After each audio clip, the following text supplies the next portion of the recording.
नमस्कार, आप देख रहे हैं खबरदार। मैं हूं आपके साथ चित्रा त्रिपाठी। सबसे पहले खबरों को खबरदार के लेंस से देख लेते हैं। आज किसान नेताओं और सरकार के बीच 5वें दौर की बैठक हुई, लेकिन पिछले 4 राउंड की तरह बातचीत का ये 5वां राउंड भी बेनतीजा रहा। एक बार फिर दोनों पक्ष 9 दिसंबर को बैठक करने के लिए तैयार हो गए हैं। आज की बैठक में सरकार थोड़ा नरम दिख रही थी, नरमी दिखा रही थी, लेकिन किसान नेता पहले से ज्यादा सख्त लहजे में सरकार से बात कर रहे थे। करीब 5 घंटे चली बैठक में किसानों और सरकार के बीच हुए संवाद के बारे में हम आपको विस्तार से बताएंगे। इसके बाद हम देश में कोरोना वैक्सीन के विकास से जुड़ी हुई खबर दिखाएंगे आपको। याद होगा आपको, कुछ दिन पहले ही हरियाणा के मंत्री अनिल विज ने कोरोना वैक्सीन के ट्रायल में बढ़ चढ़कर हिस्सा लिया था और टीका लगवाया था, लेकिन आज अनिल विज कोरोना पॉजिटिव पाए गए हैं। लेकिन स्वास्थ्य मंत्रालय ने कहा है कि इससे घबराने की जरूरत नहीं है, ऐसा हो सकता है। आज हम इस बात पर भी चर्चा करेंगे कि ऐसा कैसे हो सकता है। उधर चीन ने चांद की सतह पर अपना झंडा फहरा दिया है। वो ये कारनामा करने वाला दुनिया का दूसरा देश है।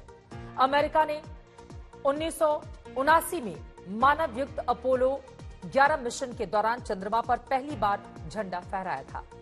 चीन की स्पेस एजेंसी ने चंद्रमा पर फहराए गए अपने झंडे का फोटो शेयर किया है। ये फोटो गुरुवार को चंद्रमा से पृथ्वी पर लौटने से पहले चीन के उस स्पेस क्राफ्ट से लिए गए थे जो चांद की सतह से मिट्टी और पत्थर लेकर वापस आएगा। ये तमाम खबरें आप तक विस्तार से हम पहुंचाएंगे, लेकिन सबसे पहले बात करेंगे किसानों की। आज किसान नेताओं और सरकार के बीच विज्ञान भवन में 5वें दौर की बातचीत की शुरुआत वहीं से हुई जहां पर चौथे दौर की बातचीत खत्म हुई थी, और फिर 5वीं बैठक का नतीजा भी वही निकला जो चौथी बैठक के बाद निकला था। अब 9 दिसंबर को छठे दौर की बातचीत होगी। संक्षेप में कहें तो किसान और सरकार के बीच कृषि कानूनों को लेकर अभी तक कोई सहमति नहीं बन पाई है। आज बैठक से पहले किसान आंदोलन को लेकर प्रधानमंत्री नरेंद्र मोदी ने हाई लेवल मीटिंग बुलाई थी, जिसमें सरकार की तरफ से किसानों को एमएसपी पर लिखित आश्वासन और कृषि कानूनों में कुछ संशोधनों पर तैयार होने के संकेत मिले थे। लेकिन बैठक के दौरान किसान नेता कृषि कानूनों को खत्म करने की मांग पर अड़े रहे।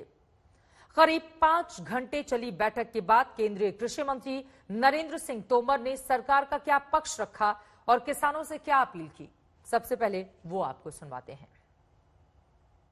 आज तमाम सारे विषयों पर पूर्ववत बात होती रही और हम लोग चाहते थे कि कुछ विषयों पर स्पष्टता से कुछ सुझाव हमें मिल जाएं, लेकिन बातचीत के दौर में यह संभव नहीं हो सका। मैं इस अवसर पर यह आग्रह सभी यूनियंस को और किसानों को करना चाहता हूं कि आंदोलन का रास्ता छोड़कर चर्चा के रास्ते पर आए।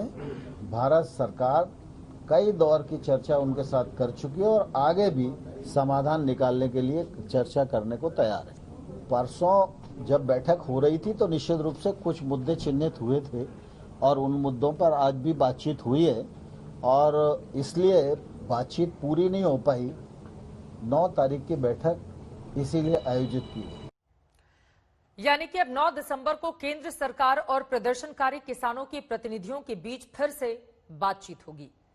आज की बातचीत में किसानों ने केंद्र सरकार से दो टूक लहजे में कह दिया कि उनके पास राशन और पानी की कोई कमी नहीं है, इसीलिए वो अपनी मांगों को लेकर सड़कों पर डटे रहेंगे। यानी आज की बैठक में किसान नेता ये सोच कर गए थे कि आज के बाद दोबारा चर्चा नहीं करेंगे, लेकिन आज भी सरकार और किसानों के बीच उन्हीं बिंदुओं पर बात हुई जिन पर चौथी बैठक में बात हुई थी। लेकिन आज की बैठक में किसान नेताओं की नाराजगी और बेसब्री पहली बैठकों से ज्यादा थी।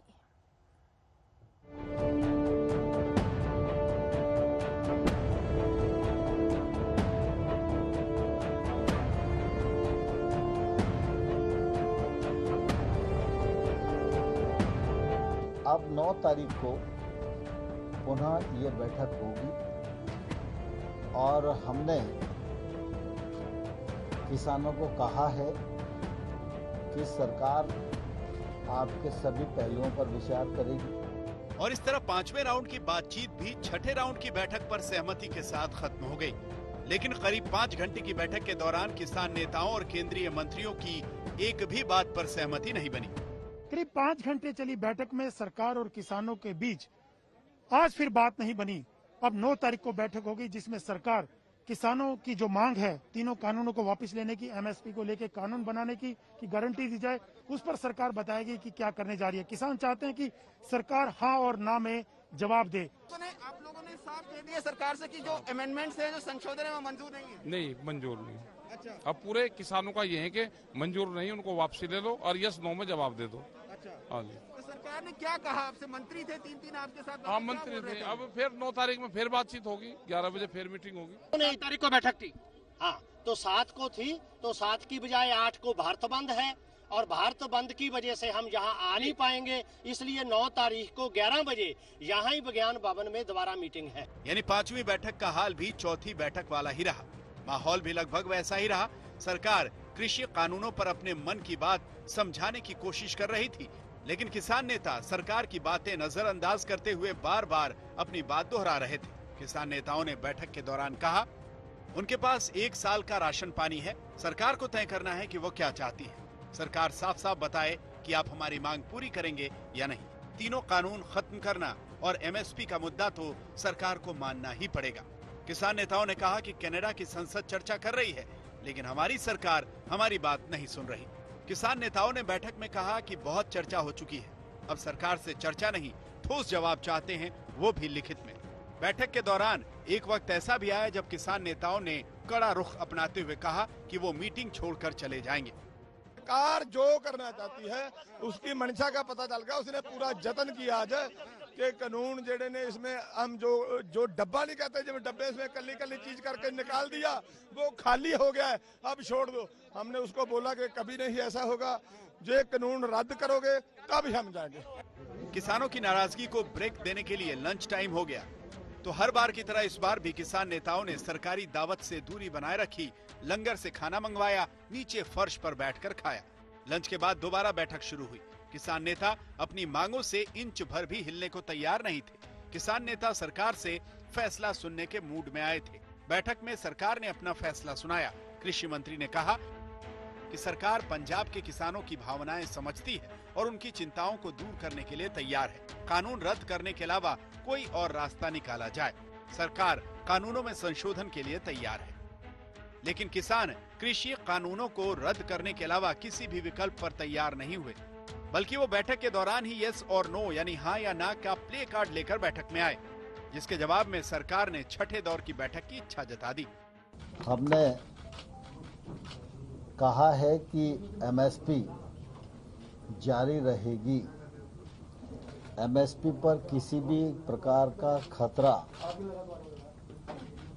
और इस पर शंका करना बेबुनियाद है, लेकिन फिर भी किसी के मन में कोई शंका है तो सरकार उसका समाधान करने के लिए पूरी तरह तैयार है। अब 9 तारीख को पुनः ये बैठक होगी और हमने किसानों को कहा है कि सरकार आपके सभी पहलुओं पर विचार करेगी। तो किसान आंदोलन के 10वें दिन 5वें दौर की बातचीत में भी कोई बात नहीं बन पाई और अब आगे जो भी होगा सरकार को उसकी टेंशन जरूर होगी, क्योंकि किसान कह चुके हैं कि बात निकली है तो दूर तलक जाएगी, पूरे देश में फैलेगी। सरकार किसानों से अपना आंदोलन खत्म करने की अपील कर रही है, लेकिन किसान संगठनों ने तो आज की बैठक से पहले ही किसान आंदोलन के भविष्य की प्लानिंग कर ली थी। किसानों के आंदोलन को देशव्यापी रूप देने के लिए किसान संगठनों ने 8 दिसंबर को भारत बंद बुलाया है। पंजाब, हरियाणा, उत्तर प्रदेश समेत कई राज्यों के किसान संगठनों की बैठक में भारत बंद पर सहमति बनी है। भारत बंद के दौरान 8 दिसंबर को देश भर में किसान संगठन चक्का जाम की तैयारी में हैं। इस बीच देश की सबसे बड़ी transport union all India motor transport Congress ने भी किसानों के समर्थन में 8 दिसंबर को देशव्यापी हड़ताल पर जाने का आह्वान किया है। ट्रांसपोर्ट यूनियनों का कहना है कि अगर सरकार ने किसानों की मांगे नहीं मानी तो दिल्ली एनसीआर समेत पूरे देश में सामानों की सप्लाई रोक दी जाएगी। अब यह सरकार के लिए मुश्किल की घड़ी है, क्योंकि किसानों को मनाने की और कृषि कानून के फायदे किसानों को समझाने की उसकी कोशिशें अब तक नाकाम हुई हैं। 9 दिसंबर की बातचीत से पहले किसान संगठनों को भारत बंद से रोकना सरकार की बड़ी प्राथमिकता होगी। हालांकि किसान संगठनों ने सरकार को आश्वासन दिया है कि वो प्रदर्शन के दौरान हिंसा का रास्ता अख्तियार नहीं करेंगे। किसान आंदोलन की आग पर राजनीतिक रोटियां भी खूब सेकी जा रही हैं और सिर्फ देश में ही नहीं विदेशों में भी सेकी जा रही हैं। कनाडा के प्रधानमंत्री जस्टिन ट्रूडो तो भारत की सख्त चेतावनी के बावजूद भारत के लोकल मुद्दे पर कुछ ज्यादा ही वोकल हो रहे हैं। इतने ज्यादा कि उन्होंने तो कनाडा और भारत के रिश्तों को भी ताक पर रख दिया है और अब ब्रिटेन की संसद में भी भारत के किसान आंदोलन की गूंज सुनाई देने लगी है। ब्रिटेन के 36 सांसदों का एक दल भारत के किसान आंदोलन के समर्थन में सामने आया है। इन सांसदों ने ब्रिटिश विदेश सचिव डोमिनिक रैब को भारत के कृषि कानूनों के खिलाफ भारत पर दबाव बनाने के लिए कहा है। इन सांसदों ने ब्रिटिश विदेश सचिव को खत लिखकर कहा है कि वो पंजाब के सिख किसानों के समर्थन में भारत सरकार से बातचीत करें। इससे पहले कई ब्रिटिश सांसदों ने लंदन में भारतीय उच्चायोग को खत लिखकर भारत में नए कृषि कानूनों को किसानों के शोषण का जरिया बताया था। भारत के किसान आंदोलन को समर्थन देने वाले 36 ब्रिटिश सांसदों में ज्यादातर लेबर पार्टी के हैं, जिनका नेतृत्व कर रहे हैं लेबर पार्टी के तनमनजीत ढेंसी, जिन्होंने अपनी मांगों को लेकर एक वीडियो बयान भी जारी किया है। इंडिया ਦੇ ਵਿੱਚ ਜੋ ਕਿਸਾਨ ਸੰਘਰਸ਼ ਚੱਲ ਰਿਹਾ ਹੈ, ਜਿਸ ਦੇ ਵਿੱਚ ਵੱਡੀ ਤਾਦਾਦ ਦੇ ਵਿੱਚ ਕਿਸਾਨਾਂ ਨੇ ਜੋ ਫਾਰਮਰਸ ਬਿੱਲ 2020 ਦੇ ਖਿਲਾਫ ਮੋਰਚਾ ਖੋਲ੍ਹਿਆ ਹੋਇਆ ਹੈ, ਉਸ ਨੂੰ ਲੈ ਕੇ ਯੂਕੇ ਅਤੇ ਵਿਦੇਸ਼ਾਂ ਦੇ ਵਿੱਚ ਵਸਦੇ ਜਿਹੜੇ ਐਨਆਰਆਈਜ਼ ਨੇ ਉਹ ਵੀ ਬਹੁਤ ਫਿਕਰਮੰਦ ਨੇ ਅਤੇ ਉਹਨਾਂ ਨੇ ਆਪਣੇ ਮੈਂਬਰਸ ਆਫ ਪਾਰਲੀਮੈਂਟ ਤੱਕ ਪਹੁੰਚ ਕੀਤੀ ਕਿ ਅਸੀਂ ਵੀ ਕਿਸਾਨਾਂ ਦੇ ਨਾਲ ਖੜੇ ਹੋਏ ਹਾਂ। ਇਹ ਤੁਹਾਨੂੰ ਦੱਸਣ ਦੇ ਵਿੱਚ ਖੁਸ਼ੀ ਮਹਿਸੂਸ ਹੋ ਰਹੀ ਹੈ ਕਿ ਦਰਜਨਾਂ ਮੈਂਬਰਸ ਆਫ ਪਾਰਲੀਮੈਂਟ ਨੇ ਇੱਕ 2 ਪੰਨਿਆਂ ਦੀ ਚਿੱਠੀ ਤੇ ਦਸਤਖਤ ਕੀਤੇ ਨੇ ਅਤੇ ਉਹ ਅਸੀਂ ਚਿੱਠੀ ਬਕਾਇਦਾ ਜੋ ਯੂਕੇ ਦੇ ਵਿਦੇਸ਼ ਮੰਤਰੀ ਡੋਮਿਨਿਕ ਰਾਬ ਹਨ ਉਹਨਾਂ ਨੂੰ ਭੇਜ ਦਿੱਤੀ ਹੈ ਤਾਂ ਕਿ ਜੋ ਸਾਡੀ ਚਿੰਤਾ ਅਤੇ ਸਾਡੇ ਅਹਿਸਾਸਾਂ ਦਾ ਜੋ ਅੱਗੇ ਪੇਸ਼ ਕਰਨ ਜੋ ਇੰਡੀਆ ਸਰਕਾਰ ਨੂੰ ਤਾਂ ਕਿ किसानों को इंसाफ मिले। यानी अब भारत के किसान आंदोलन में ब्रिटेन के नेता भी अपनी राजनीतिक चमकाने के लिए उतर चुके हैं मैदान में, जिसकी शुरुआत हुई थी कनाडा से, जहां प्रधानमंत्री जस्टिन ट्रूडो लगातार भारत के किसान आंदोलन पर बयानबाजी कर रहे हैं। आखिर भारत के आंतरिक मामले में उनकी इस दिलचस्पी की वजह क्या है, ये समझना भी बहुत जरूरी है। The situation is concerning, and we're all very worried about family and friends. I know that's the reality for many of you. Let me remind you, Canada will always be there to defend the right of peaceful protest. We believe in the importance of dialogue.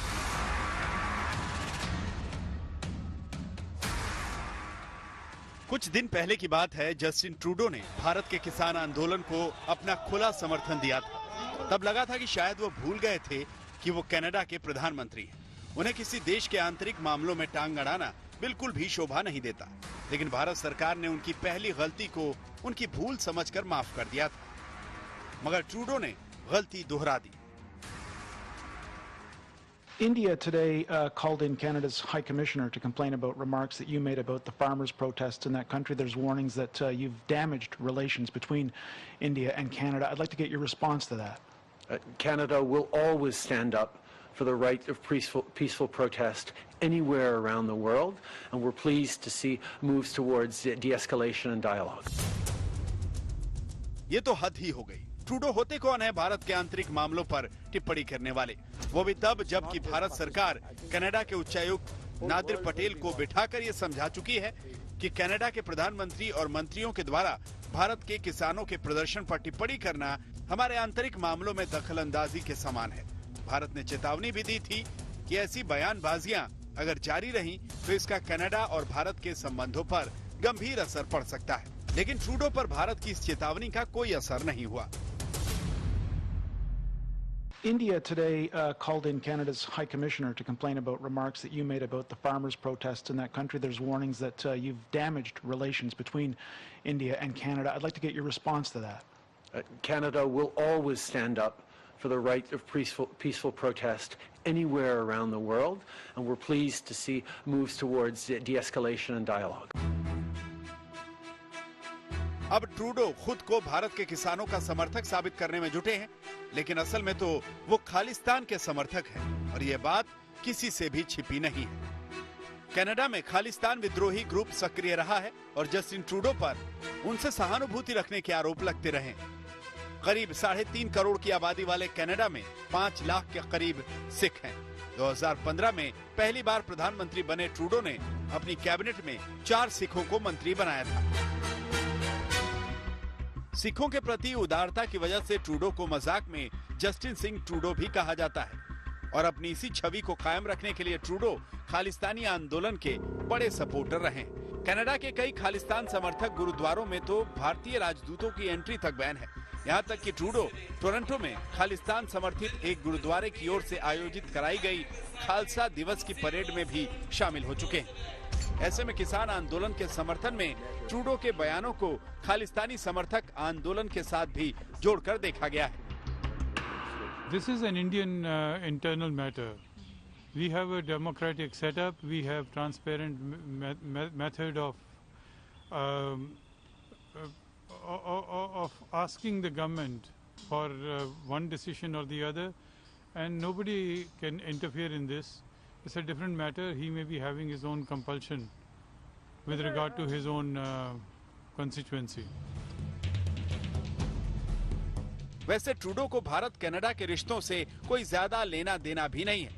उनके लिए तो Canada के Sikh vote bank से लेना देना है, लेकिन Trudeau को यह समझना चाहिए कि वो अपनी राजनीति कनाडा में रहकर करें, भारत के मामलों पर अपनी टांग अड़ाने की आदत छोड़ दें। गीता मोहन के साथ आज तक ब्यूरो। अभी 15 दिन पहले ही हरियाणा के गृह और स्वास्थ्य मंत्री का जिम्मा संभाल रहे अनिल विज ने भारत बायोटेक की कोवैक्सीन के तीसरे फेज के ट्रायल में हिस्सा लिया था। उन्होंने कोवैक्सीन परीक्षण में वॉलेंटियर के तौर पर खुद को टीका लगवाया, लेकिन अब मंत्री अनिल विज कोरोना वायरस से संक्रमित हो गए हैं। अनिल विज को कोवैक्सीन का दूसरा डोज लगना था। अब लोगों में तमाम तरह के सवाल उठ रहे हैं। भारत बायोटेक ने बयान जारी करके वैक्सीनेशन की पूरी प्रक्रिया समझाई है और लोगों को बताया है कि वैक्सीन पूरी तरह से कारगर है।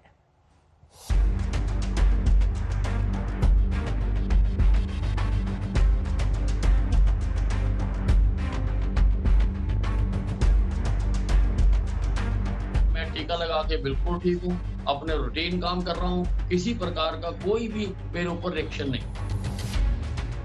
20 नवंबर को हरियाणा के स्वास्थ्य मंत्री अनिल विज ने कोरोना वैक्सीन का ट्रायल डोज लेकर सबको चौंका दिया।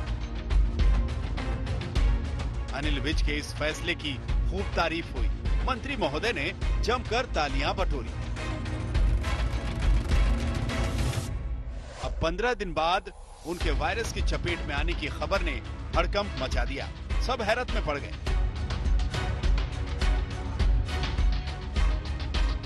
अनिल विज ने खुद ट्वीट कर अपने संक्रमित होने की जानकारी दी और संपर्क में आए सभी लोगों को कोरोना टेस्ट कराने को कहा। कोरोना की काट कही जाने वाली वैक्सीन की डोज के बावजूद अनिल विज वायरस के शिकार हो गए। यह खुलासा वैक्सीन से उम्मीदें बांधे करोड़ों लोगों के लिए किसी झटके से कम नहीं था। सवाल उठने लगे कि आखिर कोरोना की काट वाली वैक्सीन लेने के बावजूद मंत्री अनिल विज वायरस के शिकार कैसे हो गए। वैक्सीन का असर और उसकी क्षमता सवालों के घेरे में आ गई। दरअसल हरियाणा सरकार में मंत्री अनिल विज उन वॉलंटियर्स में शामिल थे जिन्होंने भारत बायोटेक की कोवैक्सीन के लिए तीसरे ट्रायल राउंड में डोज ली थी। ट्रायल का हिस्सा बनने के लिए अनिल विज ने खुद अपना नाम दिया था। उन्हें हरियाणा के रोहतक में कोवैक्सीन दी गई थी। मैंने ट्रायल का इंजेक्शन लगवाया और वो इसलिए लगवाया कि हम दूसरों को कहते रहें कि आप इंजेक्शन लगवाइए और हम खुद ना लगवाएं, तो ठीक बात नहीं है, क्योंकि लगभग 26,000 लोगों को ये टीका लगना है। टीका लगेगा तभी रिसर्चर्स किसी निष्कर्ष पर पहुंचेंगे कि जो वैक्सीन बनाई गई है वो ठीक है या नहीं है। जहां तक आपने पूछा मैं टीका लगा के बिल्कुल ठीक हूँ, अपने रूटीन काम कर रहा हूँ, किसी प्रकार का कोई भी मेरे ऊपर रिएक्शन नहीं।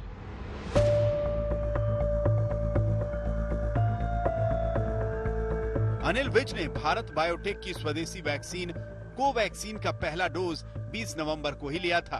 वैक्सीन का दूसरा डोज उन्हें 18 दिसंबर को लेना था, लेकिन इस बीच वो अदृश्य वायरस के हमले के शिकार हो गए। वैक्सीन को लेकर लोगों में भ्रम न फैले, इसके लिए भारत बायोटेक ने एक बयान जारी कर दिया है। कंपनी ने कहा है, कोवैक्सीन क्लिनिकल ट्रायल 2 खुराक पर आधारित है। पहले डोज के 28वें दिन वैक्सीन की दूसरी डोज दी जाती है। दोनों खुराक देने के 14 दिन बाद ये निर्धारित होता है कि वैक्सीन कितनी असरदार है। एक डोज देने के बाद में थोड़ी प्रतिकार शक्ति जागृत होती है कुछ लोगों में जो वैक्सीन को रिस्पॉन्ड अच्छा करते हैं, कुछ लोगों में नहीं होती है, लेकिन उनको जब दूसरा डोज देंगे तो ही वो वैक्सीन की प्रतिकार शक्ति हमको दिखाई देगी, उसको प्रोटेक्ट करेगी। अब इनको एक डोज मिला था, एक डोज के बाद में उनको इन्फेक्शन हुआ है, इसका दूसरा मायना क्या होता है? आम जनता को ये पता चलना चाहिए कि वैक्सीन के एफिकेसी पे संदेह रखना नहीं है, क्योंकि हमको मालूम नहीं है इनको प्लासिबो मिला या वैक्सीन। और दूसरी बात याद रखना है कि ये 2 डोज की वैक्सीन है, तो पहला डोज लेने के बाद में हम अगर बेफिक्र हो जाए कि मैंने तो वैक्सीन लिया है, आधी क्यों नहीं होती डोज मुझे मिली है, अब मुझे इन्फेक्शन नहीं होगा इसलिए मैं कोविड एप्रोप्रिएट बिहेवियर फॉलो नहीं करूंगा, ये मुझे फॉलो करते ही जाना पड़ेगा, ये हमको याद रखना पड़ेगा। प्रधानमंत्री नरेंद्र मोदी ने देश को जल्द वैक्सीन आने की खुशखबरी देते हुए चिताया था कि जब तक पूरी तरह कोरोना को मात देने का फॉर्मूला वैज्ञानिकों के हाथ न लगे, तब तक लापरवाही की कोई जगह नहीं होनी चाहिए। कई बार हम पकी हुई फसल देखकर ही अति आत्मविश्वास से भर जाते हैं कि अब तो काम हो गया, लेकिन जब तक फसल घर न आ जाए तब तक काम पूरा नहीं मानना चाहिए। यही कबीरदास जी कह के गए हैं, यानी जब तक सफलता पूरी न मिल जाए लापरवाही नहीं करनी चाहिए। यह हकीकत है कि कोरोना को मात देने वाली वैक्सीन आने वाली है। सबको बेसब्री से वैक्सीन के लॉन्च होने का इंतजार है। सबकी बस एक ही इच्छा है कि जल्द से जल्द वायरस से मुक्ति मिले, लेकिन जब तक वैक्सीन आ नहीं जाती तब तक लापरवाही की छूट नहीं है।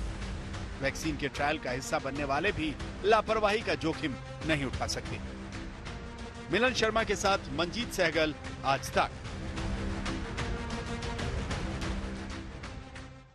हरियाणा के स्वास्थ्य मंत्री अनिल विज को दी गई भारत बायोटेक के स्वदेशी वैक्सीन कोवैक्सीन के बारे में भी आपके लिए जानना जरूरी है। भारत बायोटेक के स्वदेशी वैक्सीन कोवैक्सीन का पहला और दूसरे दौर का ट्रायल कामयाबी के साथ पूरा हो गया है।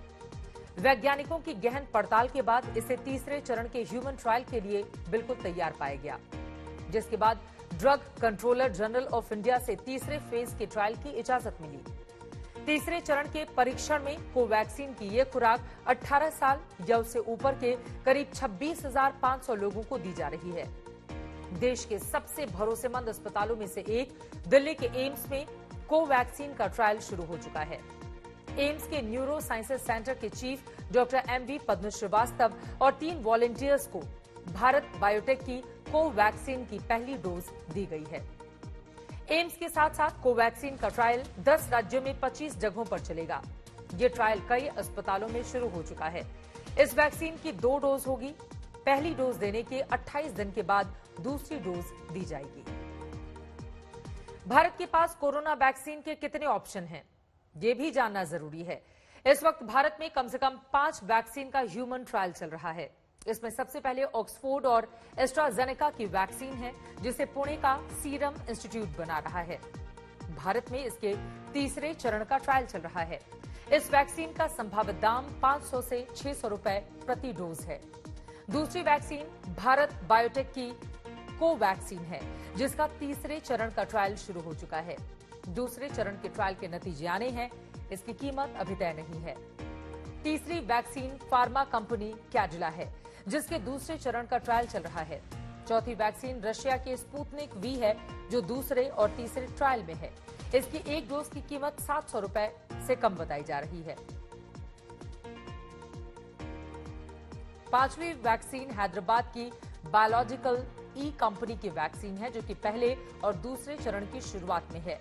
इस तरह के सभी वैक्सीन डेवलपर्स और मैन्युफैक्चरर्स से केंद्र सरकार के संपर्क में है। भारत का प्लान है कि अगले साल 25 से 30 करोड़ लोगों को टीका लग जाए और इसके लिए हर व्यक्ति के हिसाब से कम 2 डोज के लिए करीब 50 करोड़ वैक्सीन डोज की जरूरत होगी। रूस की राजधानी मॉस्को में कोविड-19 वैक्सीनेशन प्रोग्राम शुरू हो चुका है। रूस की वैक्सीन स्पुतनिक वी है। वैक्सीन पहले पाने के लिए रूस में हजारों लोगों ने आवेदन किया है। क्लिनिकल ट्रायल के आंकड़ों पर किए गए दूसरे अंतिम विश्लेषण में ये वैक्सीन 95% प्रभावी पाई गई है। जहां 42 दिन पहले कोरोना मरीज को दी गई स्पुतनिक वी की डोज से 95% लोग स्वस्थ हुए हैं, वहीं 28 दिन में पहले स्पुतनिक वी की डोज पाने वाले 91.4% मरीजों में बेहतर नतीजे देखे गए हैं। रूस की सरकारी शोध संस्था गैमेलिया नेशनल रिसर्च सेंटर और रशिया डायरेक्ट इन्वेस्टमेंट फंड यानी कि RDIF ने इसे मिलकर बनाया है। आपको ये भी बताते चलें कि स्पुतनिक वी का क्लिनिकल ट्रायल भारत में भी किया जा रहा है। हैदराबाद स्थित डॉक्टर रेड्डीज लैब के साथ ये ट्रायल चलाया जा रहा है। साझेदारी के तहत RDIF भारत में रेगुलेटरी मंजूरी पर डॉक्टर रेड्डीज को वैक्सीन की 10 करोड़ खुराक की आपूर्ति करेगा। हाल ही में रूस से इस वैक्सीन के इस्तेमाल का फैसला लिया गया है। प्रधानमंत्री नरेंद्र मोदी ने जब देश को यह भरोसा दिया कि जल्द ही वैक्सीन आएगी और एक एक करके सभी तक वो पहुंचाई भी जाएगी जिनको जरूरत है। आपको बता दें इसी के साथ उम्मीद अब कम से कम यही होने लगी है कि ये जो मास्क बीते कई महीनों से लोगों के चेहरे पर था वो हटेगा और दुनिया फिर से राहत की सांस ले पाएगी। और इसी पर बातचीत करने के लिए इस वक्त हमारे साथ डॉक्टर रमन गंगाखेडकर जी जो कि पूर्व निदेशक हैं ICMR के, वो जुड़ चुके हैं। बहुत शुक्रिया सर आज तक से बातचीत करने के लिए। मेरा पहला सवाल आपसे ये है, क्योंकि वैक्सीन को लेकर उम्मीदें बहुत ज्यादा हैं, लेकिन इन सब के बीच हरियाणा के स्वास्थ्य मंत्री डॉक्टर अनिल विज ने वैक्सीन की जो पहली डोज ट्रायल के तौर पर ली थी उसके बावजूद उनको कोरोना हो गया है। सर इस पर मैं आपकी टिप्पणी चाहूंगी, क्योंकि देश उम्मीद कर रहा था लेकिन उसके ठीक पहले इस तरह की खबर का सामने आ जाना अब मायूस भी करता है। किस तरह से समझाएंगे, ऐसा क्यों हो गया कि वैक्सीन की डोज के बावजूद वो कोरोना पॉजिटिव हो गए? हमको थोड़ा 2 मिनट का आपको टाइम देना पड़ेगा। मुझे कुछ चीजें समझाना पड़ेगा कि जो भी क्लिनिकल ट्रायल होती है वो दवा अगर पास हो गई तो इंसानों में देने की हम सोच करते हैं। जब ये सोचते हैं तो जो भी सबूत आएगा वो जितना रोबस्ट रहेगा, जितना अच्छा रहेगा, वो रखने की कोशिश करते हैं।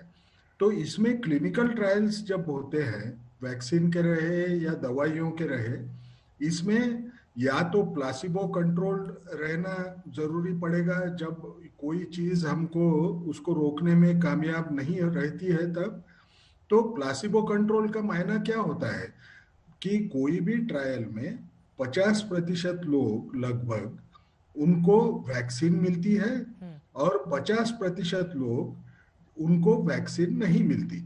अब इसका पता पार्टिसिपेंट को होता है क्या? जो वैक्सीन ट्रायल में पार्टिसिपेट करता है उसको नहीं होता है। वो पता उसके डॉक्टर को होगा क्या? उसके डॉक्टर को भी पता नहीं होता है। उसको हम डबल ब्लाइंड ट्रायल बोलते हैं। नहीं तो क्या होगा, कल समझ लीजिए मैंने अगर ऐसे सोचा कि ये वैक्सीन असरकारक होगी तो मैं क्या करूंगा, मेरे जो रिश्तेदार है जो उन लोगों को ही वैक्सीन देने की, या जो मेरे दोस्त लोग हो गए उनको वैक्सीन देने की कोशिश करूंगा, जिससे मुझे पूरा अंदाज आएगा नहीं कि ये सही मानों में कितना प्रोटेक्शन करती है। बिल्कुल। इसलिए प्लासिबो कंट्रोल ट्रायल होते हैं। अब दूसरी बात हमको याद रखना पड़ेगा, समझ लीजिए उनको हम ये मानते हैं कि उनको वैक्सीन मिली होगी तो भी ये 2 डोज की वैक्सीन है। जब 2 डोज की वैक्सीन होती है, 2 डोज की क्यों बनाते हैं? क्योंकि 1 डोज देने के बावजूद भी हमारी शरीर की जो प्रतिकार शक्ति है वो उतनी बढ़ नहीं सकती जितना हमको चाहिए उतनी जी। तो हमको 2 डोज देना है, वो भी 28 दिन दोनों में गैप रहना है। अब विज साहब को 1 डोज मिला था। 1 डोज देने के बाद में थोड़ी प्रतिकार शक्ति जागृत होती है कुछ लोगों में जो वैक्सीन को रिस्पॉन्ड अच्छा करते हैं, कुछ लोगों में नहीं होती है। लेकिन उनको जब दूसरा डोज देंगे तो ही वो वैक्सीन की प्रतिकार शक्ति हमको दिखाई देगी, उसको प्रोटेक्ट करेगी। अब इनको एक डोज मिला था, एक डोज के बाद में उनको इन्फेक्शन हुआ है, इसका दूसरा मायना क्या होता है? आम जनता को ये पता चलना चाहिए कि वैक्सीन के एफिकेसी पे संदेह रखना नहीं है, क्योंकि हमको मालूम नहीं है इनको प्लासिबो मिला या वैक्सीन। और दूसरी बात याद रखना है कि ये 2 डोज की वैक्सीन है, तो पहला डोज लेने के बाद में हम अगर बेफिक्र हो जाए कि मैंने तो वैक्सीन लिया है, आधी क्यों नहीं होती डोज मुझे मिली है, अब मुझे इन्फेक्शन नहीं होगा इसलिए मैं कोविड एप्रोप्रिएट बिहेवियर फॉलो नहीं करूंगा, ये मुझे फॉलो करते ही जाना पड़ेगा, ये हमको याद रखना पड़ेगा। डॉक्टर रमन, ये महत्वपूर्ण बातें आप बता रहे हैं। भारत बायोटेक की ओर से भी बयान आया है कि असर के लिए 2 डोज जरूरी है, जिसका जिक्र यहां पर आप भी करते हुए नजर आ रहे हैं। अब मैं अपना अगला सवाल पूछ लेती हूं। देश में कुल 8 वैक्सीन पर ट्रायल चल रहा है, जिसमें 3 वैक्सीन हिंदुस्तान में ही बन रही है। आपने कहा 2 डोज लेना जरूरी होगा। मान लीजिए अगर आज मैं वैक्सीन लगाती हूं तो इसका असर कब से शुरू हो जाएगा, इस बारे में क्या कुछ जानकारी देंगे आप? और ये जो 8 वैक्सीन पर ट्रायल चल रहा है, 3 हमारा खुद का है, इसके बारे में और जानकारी। हमको कुछ चीजों के ऊपर थोड़ा सा गौर करना पड़ेगा, क्योंकि ये बातें सारे समाज के सामने रखने के लिए उतना पूरा पुख्ता सबूत जो बोलते हैं वो अभी तक अवेलेबल नहीं है जी।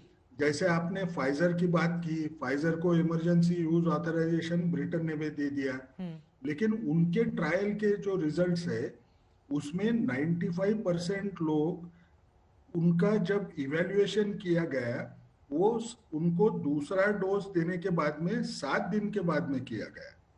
आप अगर मॉडर्ना की वैक्सीन अगर देखें तो उनमें वो बोलते हैं 1 महीने के बाद में क्या असर हुआ है, उसके ऊपर से हम बोल रहे हैं हमारी फिगर क्या है। आप अगर एस्ट्राजेनेका की बात करते हैं तो उनको कितने दिन के बाद में किया है ये पता नहीं है, लेकिन एस्ट्राजेनेका की वैक्सीन ये दोनों वैक्सीन के पहले ही 3rd ट्रायल में जा चुकी थी, तो हमको इसका अंदाज नहीं आएगा जी कि सही मानों में कब प्रोटेक्शन होगा, कितने दिन तक प्रोटेक्शन होगा। जैसे आज के तौर पे पता चलता है कि वैक्सीन देने के बाद में कम से कम 1 महीने का टाइम हमने 2 डोज लेने के बाद में देना चाहिए, और उसके बाद में ही हमको उसकी एफिकेसी का पता थोड़ा अंदाज आना शुरू हो जाएगा। मतलब कुल मिलाकर बहुत ज्यादा धैर्य की जरूरत है मौजूदा जिस तरह का वक्त चल रहा है। हालांकि खुशखबरी यही है कि अगले कुछ हफ्तों में कोरोना की वैक्सीन आ जाएगी जो लोगों को राहत देगी। उम्मीद कब तक की जाए? फरवरी तक क्या ये वैक्सीन हमारे बीच उपलब्ध होगी? और उपलब्धता के साथ ही शुरुआत कैसे होगी? सबसे पहले किन लोगों को लगाया जाएगा? उसकी पूरी प्रक्रिया क्या होगी? इसके बारे में मैं आपसे जानना चाहूंगी।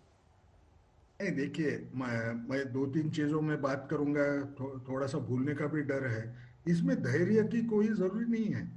इसमें हमको ये समझना है कि हम कब तक कोविड एप्रोप्रिएट बिहेवियर का पालन करें, ये आज भी करेंगे और अगले 2-3 साल भी हम करने की कोशिश करना है, इसमें कोई दो राय नहीं रहेगी। अब रहा सवाल वैक्सीन कौन सी देने वाली है, कब मिलेगी और आम लोगों को कब मिलेगी। ये जो वैक्सीन है, वैक्सीन हमारे देश ने ठहराया है कि इसकी प्रायोरिटी हमको रखना पड़ेगा, क्योंकि इसमें सबसे बड़ी रेट लिमिटिंग स्टेप अगर कुछ होगी तो वो है वैक्सीन के डोसेज की अवेलेबिलिटी। बिल्कुल। अब अगर वैक्सीन के डोज की अवेलेबिलिटी अगर बड़ी बात होती है तो हमको कुछ लोगों को देने की कोशिश करना है। अब कुछ लोग कौन से लोग रहेंगे कि जिन लोगों को ये बीमारी की वजह से मौत होने का डर ज्यादा रहेगा, जैसे जिनकी उम्र ज्यादा हो गई है, जिनको डायबिटीज है, जिनको ब्लड प्रेशर की बीमारी होगी या किडनी की बीमारी होगी या उनको कैंसर होगा, उन लोगों को अगर दिया तो उनको वो बीमारी नहीं होगी और उसकी वजह से मौत होने की कमी है। शुक्रिया इस महत्वपूर्ण जानकारी के लिए। आगे भी आपके पास हम आते रहेंगे और ज्यादा जानकारी लेने के लिए। संजीवनी बूटी का इंतजार देश कर रहा है। उम्मीद यही कि जल्द ही ये सभी के लिए उपलब्ध हो। भारत के संसद भवन के न्यू लुक की पहली तस्वीर सामने आई है। पीएम मोदी नए संसद भवन के निर्माण के लिए 10 दिसंबर को भूमि पूजन करेंगे।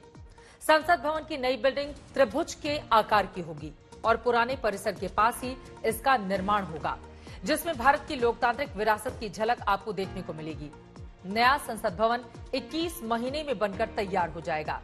देश की आजादी की 75वीं वर्षगांठ के मौके पर संसद का सत्र नए भवन में ही आयोजित होगा। मौजूदा संसद भवन का निर्माण अंग्रेजों ने 1927 में किया था। इसमें आत्मनिर्भर भारत की एक झलक होगी। देश के अलग अलग हिस्सों से हमारे हस्तशिल्प, हमारे आधुनिक नए भारत के